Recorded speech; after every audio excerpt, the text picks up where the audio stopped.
By 1943, the Second World War had reshaped not only Europe's borders but the lives of millions. The British Isles, though spared the total devastation of the continent, were a central hub for prisoners of war. Thousands of captured German soldiers and auxiliaries, both men and women, were transported across the Channel to camps scattered throughout England and Scotland. These camps varied in size and structure. Some were hastily converted barracks, others sprawling estates commandeered for military use. Camp 23, where our story begins, was one such facility, housing roughly 400 prisoners, including female auxiliaries who had served in signals, administration, and auxiliary military roles.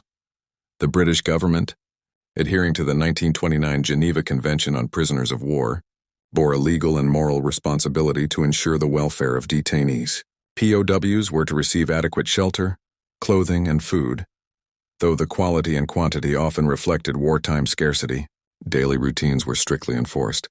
Roll calls punctuated the day, breakfast at 7, lunch at midday, and dinner as the sun began to dip. Labor assignments were common.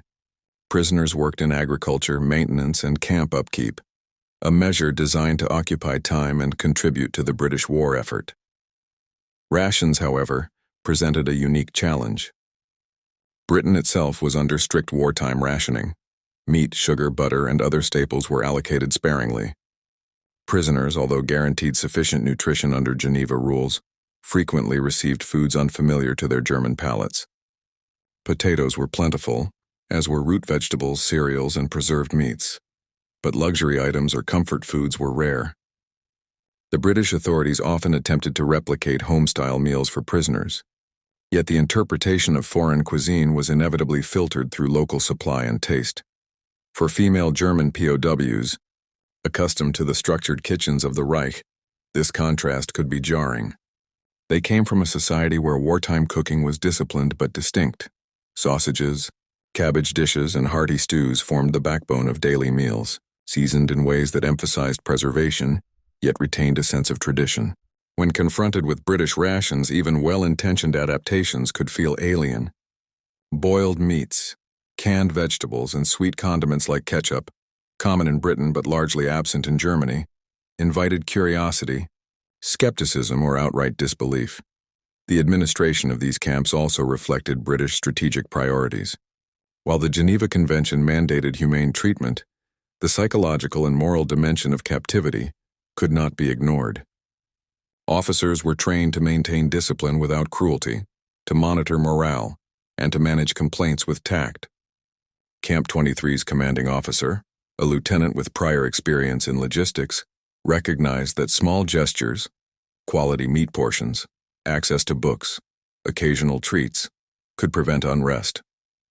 It was within this delicate balance of control, care, and cultural diplomacy that the Heinz Ketchup incident would later unfold. Letters and reports from other camps indicate that female POWs often gathered in small circles during meals, quietly comparing notes on rations, recipes, and preparations. In these moments, food became more than sustenance. It was a connection to home, a reminder of family kitchens left behind, and a barometer of morale. The introduction of British innovations, sweet sauces, canned goods, or even the ritual of tea time, was met with varying reactions. Some embraced the novelty, curious about foreign tastes. Others approached with suspicion, questioning the hygiene, intent, or even the cultural significance of unfamiliar dishes. As winter deepened over the English countryside, the juxtaposition of British and German culinary traditions became a subtle battlefield of its own. It was not one of bombs or artillery, but of taste, expectation, and adaptation. In Camp 23, the stage was quietly set for a moment that would crystallize this cultural clash. The first serving of boiled sausages, meticulously prepared by the British kitchen staff, paired unexpectedly with the bright red sheen of Heinz Tomato Ketchup. This seemingly trivial addition, a bottle of sweet, tomato-based sauce, would ripple far beyond the immediate sensory surprise. It highlighted the vast gulf between wartime experience in Germany and life in a British POW camp, revealing layers of human response, cultural identity, and psychological adaptation. And in doing so, it would provide a lens through which the broader realities of captivity could be understood. long before any first bite was taken. The story of this small yet significant culinary moment cannot be separated from the larger context: the movement of POWs across nations, the strict adherence to international law, the pressures of rationing, and the subtle diplomacy inherent in managing thousands of displaced individuals during wartime. Each factor contributed to the conditions that made the shock of Heinz ketchup on sausages so profound and so memorable. For many female German POWs, the journey to Britain had already been disorienting. Uprooted from familiar surroundings, they now faced an environment that was orderly but alien. Camp 23 was designed for efficiency: neat barracks, stone-paved courtyards, and long mess halls with metallic trays and austere furniture. Yet beneath this orderly surface, cultural shocks were omnipresent, none more pronounced than the food. In Germany, wartime kitchens, whether in homes, military canteens, or auxiliary facilities, followed established rhythms. Meals were structured, hearty, and deeply tied to regional tradition. Breakfast often featured bread, cold cuts, cheese, or eggs. Lunches were substantial: soups, stews, potatoes, and, when available, sausages seasoned with mustard or herbs. Dinners were lighter, sometimes leftovers, sometimes simple vegetable dishes. Flavors were robust but not overly sweet. In contrast, British rations leaned heavily on what was locally available: potatoes, cabbage, oatmeal, canned meats, and, increasingly, sweet condiments. Ketchup, ubiquitous in Britain, was largely unknown in German households, particularly in the context of a boiled sausage. The difference was not merely culinary, it was psychological. Food, particularly during wartime, represented comfort, identity, and a fragile connection to home. Diaries and letters from female POWs often remarked on the taste, texture, and preparation of meals, revealing more than mere preference. "The meat is tender," one wrote, "but the sauce, what is this red sweetness? It feels unnatural." For these women, the incongruence between expectation and reality provoked subtle distress, even if the food itself was harmless. British kitchens, however, operated under constraints that the prisoners could not always see. Wartime rationing meant that certain staples, beef, butter, sugar, were limited. To provide variety, morale, and a semblance of choice, kitchen staff incorporated items like canned tomatoes, jam, or Heinz ketchup. These additions were meant to brighten meals and, in some cases, familiarize prisoners with British culinary culture. Camp records indicate that officers occasionally held taste tests or surveys to gauge prisoner reactions, balancing international law obligations with practical camp management. The daily routine of the mess hall also amplified these cultural contrasts. Meals were served in shifts. Prisoners queued with trays clanked on tables, and officers observed silently. Conversation was cautious. Some women whispered in German about recipes they missed. Others speculated on the unfamiliar flavors before them. Sauces like ketchup, applied generously over boiled meat, provoked audible reactions: surprise, laughter, and sometimes quiet murmurs of disapproval. These small interactions reveal a profound truth. Captivity was not only about control and labor, but about adaptation, negotiation, and the constant interplay between familiarity and foreignness. Moreover, food was intertwined with hierarchy and gender dynamics. Female POWs, though fewer in number than men, were treated with the same formal respect under the Geneva Convention. Officers had to ensure their needs were met, while also maintaining discipline. The introduction of seemingly trivial luxuries, condiments, pastries, or even additional vegetables, was a careful balancing act. Too little and morale suffered. Too much and discipline risked erosion. In this delicate environment, even a bottle of Heinz ketchup could become a symbol of foreignness, indulgence, or the British officer's subtle attempt at kindness. This cultural friction was further complicated by the prisoners' own preconceptions of British society. Many arrived with expectations shaped by wartime propaganda: austerity, sternness, and perhaps suspicion. The bright red, sweet tomato sauce challenged these assumptions. It was not just a taste, it was a statement of normalcy, a touch of domestic life that contrasted sharply with their understanding of the enemy. Some POWs embraced the novelty, experimenting with flavors and discovering unexpected enjoyment. Others recoiled, remarking on its strangeness or refusing it outright. Letters sent home from female prisoners reflect this tension. One wrote, "The sausages are softer than at home, and this red sauce. It is strange yet curious. I do not know whether to laugh or be offended. These words, at once humorous and revealing, encapsulate the subtle psychological battles fought at every meal. While no artillery fired, no bombs fell, the human mind negotiated culture, expectation, and identity in every bite. Thus the stage was set. Boiled sausages, ordinary in German terms, served with an alien British condiment, became a microcosm of larger themes: the clash of cultures, the influence of logistics and policy, and the human need to interpret the unfamiliar. From this moment, even the smallest bottle on a table could carry weight far beyond its contents. This cultural and emotional groundwork naturally leads into the angles section, where we explore the human, tactical, technological, and psychological dimensions of this seemingly simple culinary incident. For the female German POWs, the mess hall was more than a place to eat. It was a theater of observation, memory, and emotion. Each tray of food arrived with ritualistic regularity, yet each new dish carried the potential to surprise. When the sausages appeared, glistening and steaming, the addition of bright red Heinz Ketchup triggered reactions that ranged from bewilderment to quiet amusement. Diaries and letters capture the intimate human response: a subtle hesitation before tasting, a whispered exchange about flavor, a glance exchanged between friends that spoke volumes about their shared alienation. These small gestures, seemingly trivial, were profound in a camp environment where routine dominated and emotion was often suppressed. Food became a medium through which prisoners expressed curiosity, resistance, and even small rebellions against monotony. The human element extended beyond taste. The very act of serving food, coordinated by British officers, delivered by orderly staff, created interpersonal dynamics. Prisoners learned to anticipate certain textures and flavors, while kitchen staff observed reactions carefully, noting who adapted quickly and who lingered in discomfort.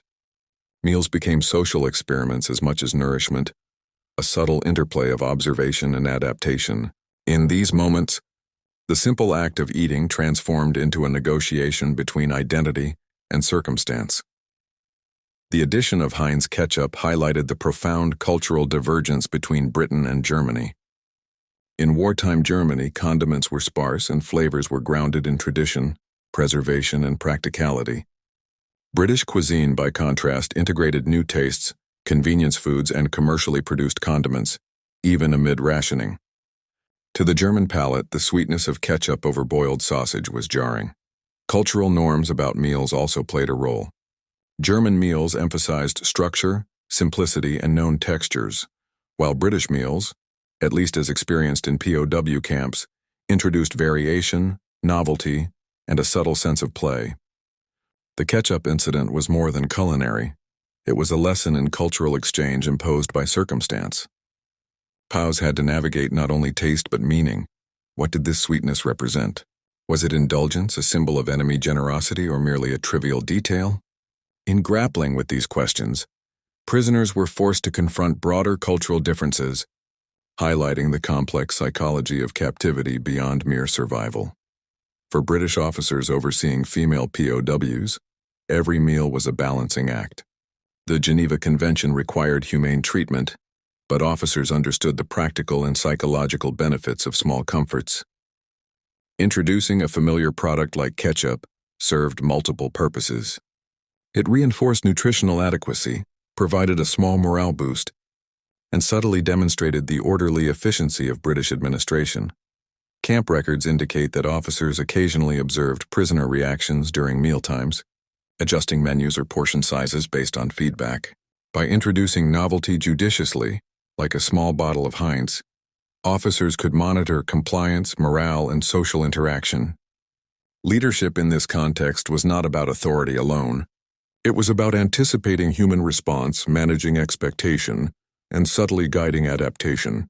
The ketchup became an instrument of governance, a reminder that control in POW camps often operated through nuanced understanding, rather than coercion. The presence of Heinz Ketchup on the tables of Camp 23 was no accident. Behind this small bottle lay a complex network of wartime logistics. Britain, under strict rationing and supply constraints, had developed efficient food preservation and distribution systems. Canned goods, bottled sauces, and prepackaged condiments were manufactured at scale to support both civilian populations and military operations.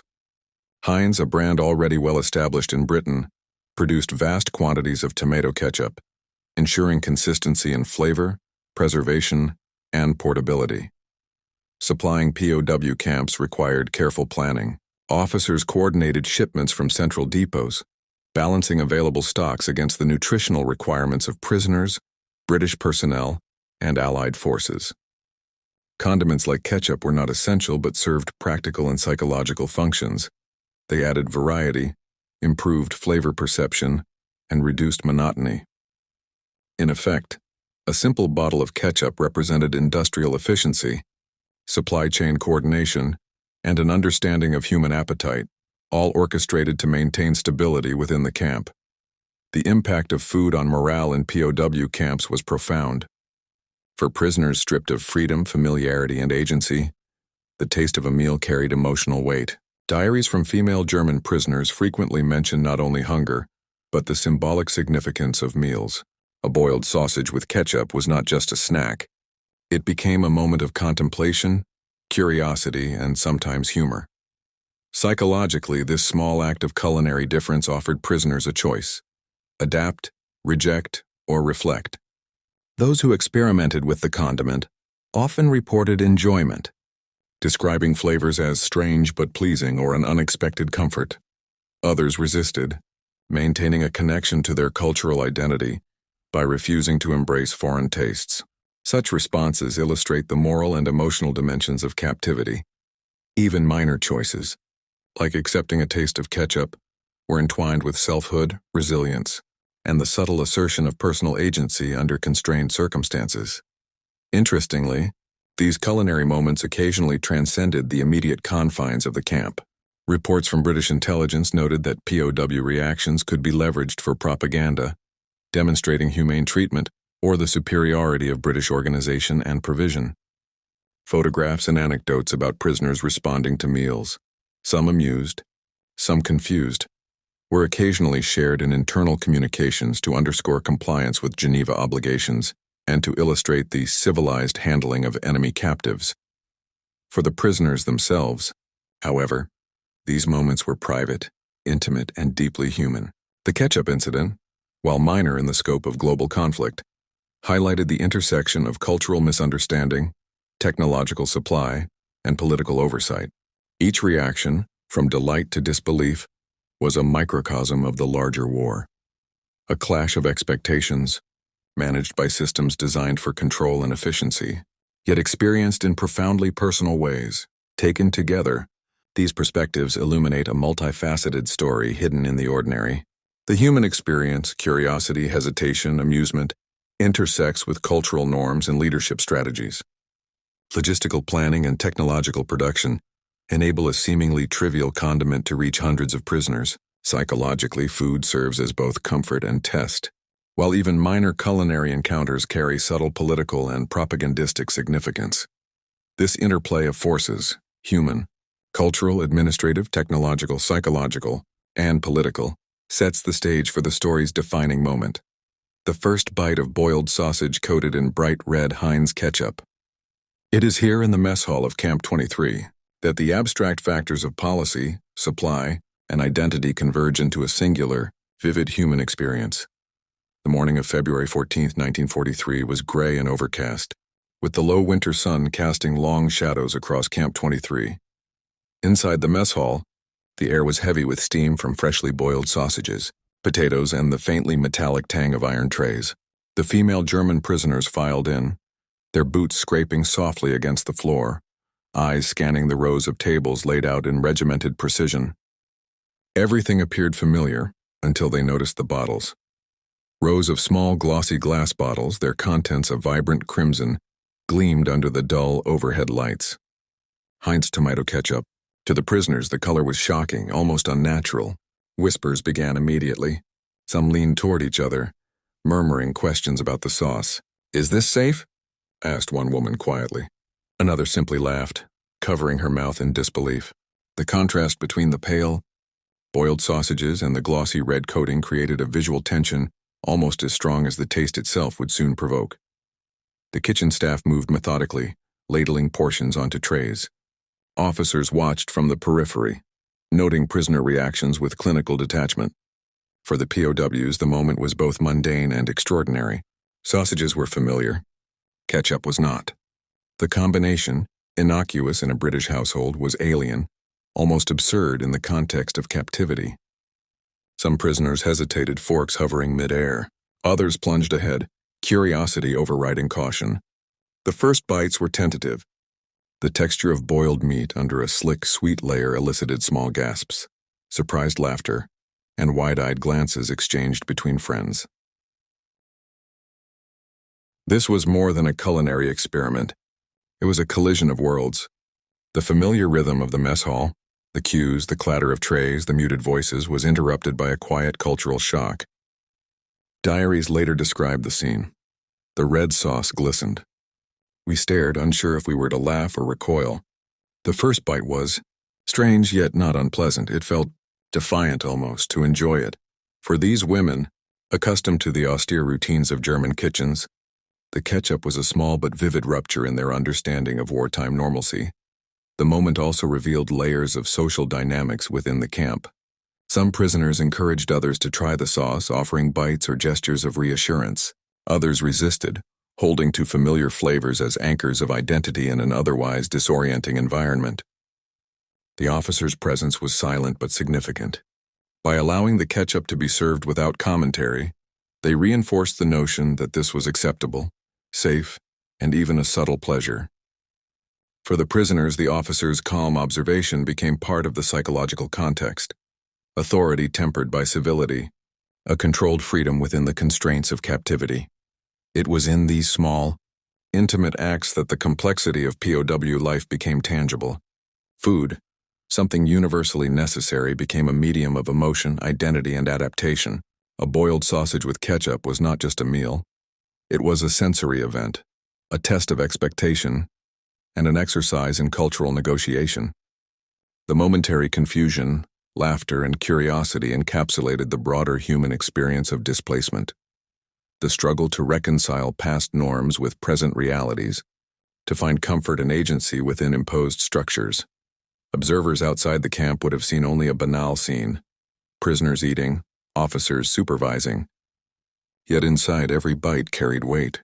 Every reaction, hesitation, amusement, surprise, was a small act of negotiation between the self and circumstance. The ketchup, bright and sweet, became an unspoken emblem of adaptation. It reminded the prisoners that while they were confined, their minds, tastes, and choices remained partially their own.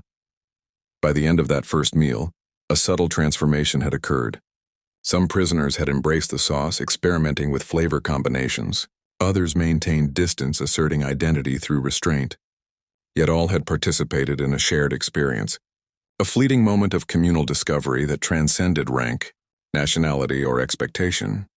The narrative of this culinary shock, while rooted in a single meal, illuminates the broader truths of captivity, the interplay of culture, authority, and personal agency, the way minor interventions ripple through human psychology, and the unexpected power of something as simple as a condiment to disrupt monotony and provoke reflection.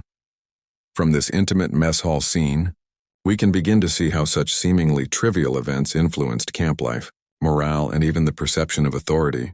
The stage is now set to explore the aftermath, how the shock of Heinz Ketchup on sausages left ripples that extended far beyond the mess hall, affecting daily routines, prisoner relationships, and broader cultural perceptions. In the days following that winter morning, the reverberations of the ketchup incident at Camp 23 became apparent. Female German POWs carried the memory of the bright red sauce into every meal, every conversation, and even letters sent home. The first encounter had been a shock. The continued presence of Heinz Ketchup in subsequent servings became a small but persistent point of interest, curiosity, and social interaction. Letters and diary entries reveal how the incident shaped social dynamics within the camp. Some prisoners began playful competitions: who could use the least or most ketchup, who could create the best flavor combination, or who could resist it altogether. These activities, seemingly trivial, were significant psychologically. Captivity stripped individuals of many choices. Yet within the structure of the mess hall, Even minor decisions carried weight. The ketchup became a tool for self-expression, a small arena in which prisoners could assert taste, preference, and cultural identity. The officers observed these developments with quiet satisfaction. They had anticipated some curiosity, but perhaps not the subtle creativity it inspired. The inclusion of condiments, initially intended as a minor morale booster, now served a broader purpose. It encouraged interaction, mitigated monotony, and subtly reinforced the controlled environment of the camp. POWs were learning to adapt, and officers were learning how small interventions could shape behavior, morale, and compliance. Beyond social dynamics, the incident also highlighted contrasts in wartime culinary technology. Heinz Ketchup, manufactured under standardized conditions, showcased British industrial efficiency. The sauce maintained its consistency, color, and flavor despite transport and storage. To the POWs, this reliability was both alien and impressive. It underscored the sophistication of British food logistics, a network capable of delivering novelty and quality, even amid wartime shortages. Each bottle on the table represented not just a condiment, but a chain of production, transportation, and administration meticulously coordinated to maintain morale and adherence to international obligations. Culturally, the incident prompted reflection among the prisoners. For some, the ketchup was a minor delight, a novelty that reminded them of life beyond the camp, of home kitchens and the familiar pleasures of taste. For others, it reinforced the foreignness of their environment, serving as a subtle reminder of the distance from Germany and the dissonance between expectation and reality. These responses were not uniform, yet they shared a common theme. Food had become a conduit for identity, adaptation, and negotiation. The psychological implications were equally profound. A small act, the application of ketchup to boiled sausage, elicited hesitation, laughter, curiosity, and even quiet rebellion. Prisoners exercised choice within confined circumstances, testing boundaries and asserting personal agency. The seemingly simple act of eating became a canvas upon which emotions, cultural perceptions, and personal preferences were expressed. In this light, the ketchup was never just a sauce. It was a catalyst for engagement, a mirror reflecting the complex interplay of human psychology under captivity. Even beyond the confines of Camp 23, the anecdote held significance. Reports from other British camps noted similar experiments, small additions to meals intended to boost morale or introduce novelty. While the Heinz Ketchup incident at Camp 23 became particularly well documented, thanks to letters, diaries, and post-war interviews, it reflected a broader strategy. British camp administrators understood that psychological well-being, even in minor forms, was integral to maintaining order, compliance, and humane treatment. By the end of that week, the female prisoners had largely reconciled with the strange red condiment. Some had grown fond of it, creatively pairing it with potatoes, boiled meats, or bread. Others maintained cautious distance, preserving a sense of cultural and personal integrity. Across these varied reactions, a subtle transformation had occurred. Prisoners were learning to navigate a foreign environment, finding comfort in novelty and reclaiming small spheres of agency even under strict supervision. In retrospect, the ketchup incident was minor in the vast scale of the Second World War. Yet within the walls of Camp 23, it encapsulated the collision of human psychology, cultural difference, logistical efficiency, and leadership strategy. It revealed how seemingly trivial elements, color, taste, and texture could provoke thought, laughter, and reflection, shaping the daily experience of captivity in profound ways. From this moment, the narrative naturally extends to the aftermath, where the consequences of this cultural and culinary surprise played out in camp morale, prisoner relations, and the broader historical record of POW life in Britain. In the weeks and months following the introduction of Heinz Ketchup to Camp 23, the daily routines of female German POWs subtly shifted. The initial shock had given way to adaptation, and the small crimson bottles became a familiar presence on the mess hall tables. Diaries and letters reveal that what began as curiosity or disbelief evolved into a shared experience that shaped social interaction, morale, and the daily rhythm of camp life. Prisoners compared notes, exchanged tips on flavor combinations, and in doing so, reinforced communal bonds within the confines of captivity. The impact on morale, though minor in the context of the war, was significant within the camp. Small comforts like ketchup, occasional treats, or well-prepared meals mitigated the monotony of confinement. Officers recognized the psychological value of these elements. Reports from Camp 23 indicate that compliance, engagement, and overall mood improved when prisoners were allowed subtle autonomy over their meals. The ketchup, in particular, functioned as a low-stakes experiment in trust and adaptation. Prisoners were free to accept, reject, or experiment, and each choice reinforced their sense of agency. Cultural adaptation continued to evolve alongside these culinary developments. Some prisoners began integrating British foods into their routines, blending flavors in ways previously unimagined. The bright sweetness of ketchup with boiled sausage, once shocking, became a source of amusement or enjoyment for many. Others resisted, maintaining traditional German methods and flavors whenever possible. This duality, acceptance and resistance, underscored the broader tension between cultural identity and environmental adaptation. Even in captivity, individuals found ways to assert personal and cultural preferences, negotiating foreign circumstances while preserving selfhood. Administratively, the aftermath of the ketchup incident provided British officers with valuable insight. Small interventions in routine, whether introducing new foods, offering treats, or providing minor comforts, had measurable effects on behavior, morale, and compliance. Officers documented reactions, noting both the immediate emotional response and longer-term adaptation. These observations informed strategies in other camps, contributing to an understanding that humane treatment, attentiveness to culture, and minor comforts could significantly influence prisoner experience. The mess hall, once merely a place for sustenance, had become a subtle arena for psychological and social management. Prisoners' reactions to a simple condiment revealed broader truths about human behavior: curiosity, adaptability, and the capacity for finding small pleasures even under restriction. The ketchup incident highlighted that morale was not solely determined by physical well-being, but also by emotional and cultural engagement. At a material level, the incident underscored the efficiency and sophistication of British wartime logistics. Heinz Ketchup, standardized and durable, was delivered in a manner that ensured freshness and reliability. The ability to provide such items amid rationing and supply challenges reflected the broader capacity of British supply chains to meet both nutritional and psychological needs.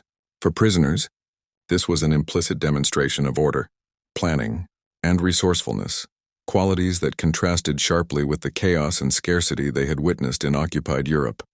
The aftermath also saw the continued interplay between novelty and routine. While initial reactions had been dramatic, adaptation gradually normalized the experience. Prisoners' engagement with the condiment shifted from surprise to familiarity. Yet the memory of that first encounter endured, often recalled in letters home with humor or amazement. The ketchup became more than a flavor.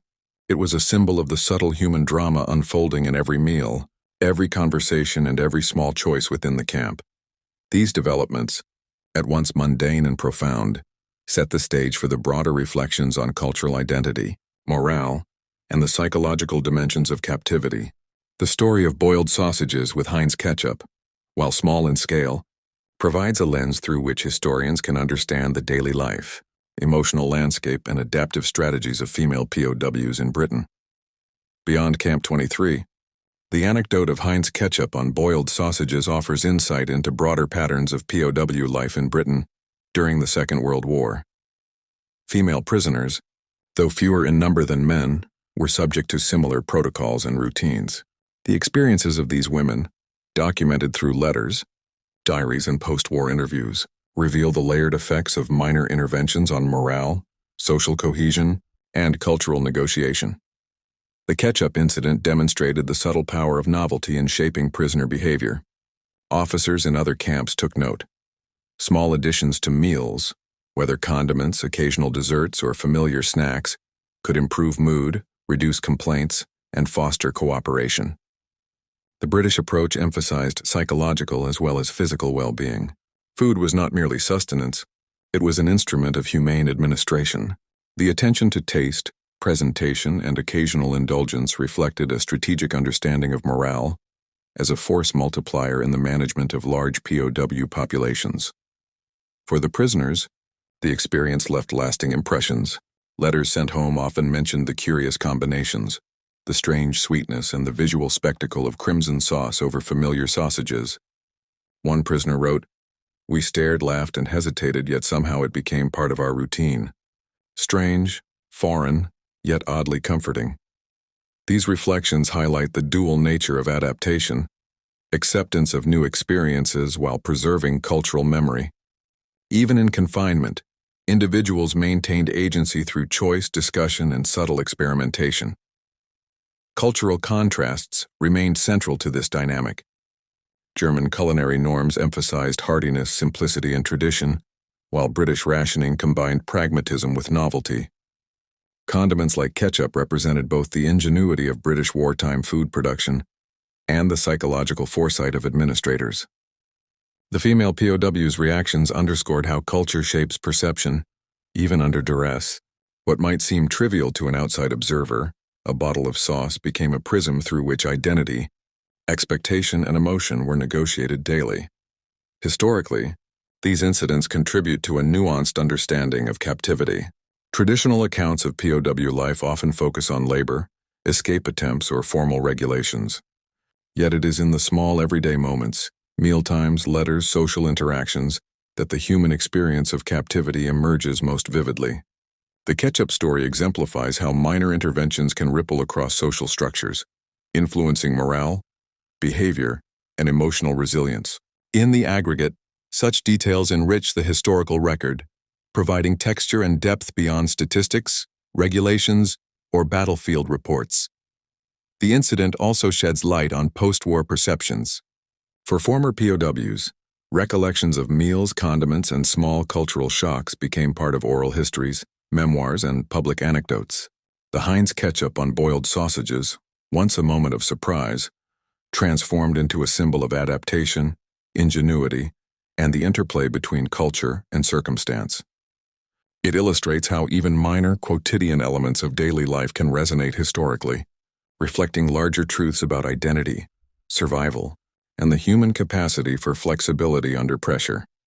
At the administrative level, British officers recognized that these moments had implications for broader policy. Food supply, presentation, and variety were integral to compliance with international law, psychological welfare, and operational efficiency.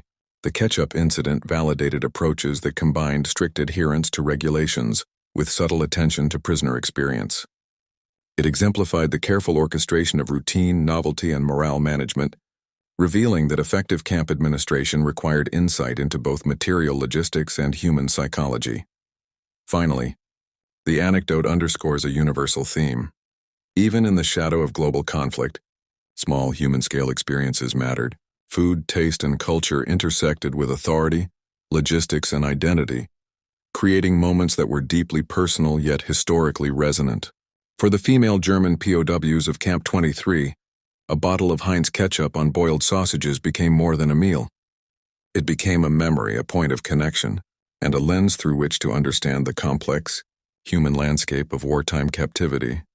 The story of female German POWs encountering Heinz Ketchup on boiled sausages in a British camp may appear trivial at first glance, yet beneath its simplicity lies a profound exploration of human resilience, cultural identity, and adaptation under duress.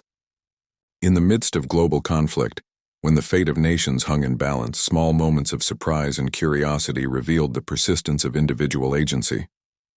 A bottle of crimson sauce, seemingly insignificant, became a symbol of choice, adaptability, and psychological negotiation.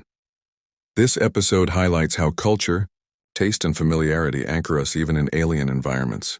The German prisoners, uprooted from home and tradition, confronted novelty not with apathy but with reflection, humor, and selective acceptance. Their reactions, hesitation, amusement, experimentation, illustrate the subtle ways humans navigate disruption. Even under the strict oversight of camp routines, they found space to assert preference, retain identity, and negotiate meaning in the smallest of acts. From a historical perspective, the ketchup incident underscores the multidimensional nature of captivity. POW life was not only shaped by regulations, labor assignments, and security protocols, but by the human-scale experiences of taste, choice, and shared moments. For British administrators, attention to such details reinforced morale, compliance, and humane treatment, demonstrating that the management of prisoners extended beyond policy into empathy and cultural awareness. In a broader sense, the event invites reflection on how the ordinary, meals, condiments, social rituals, can carry extraordinary weight.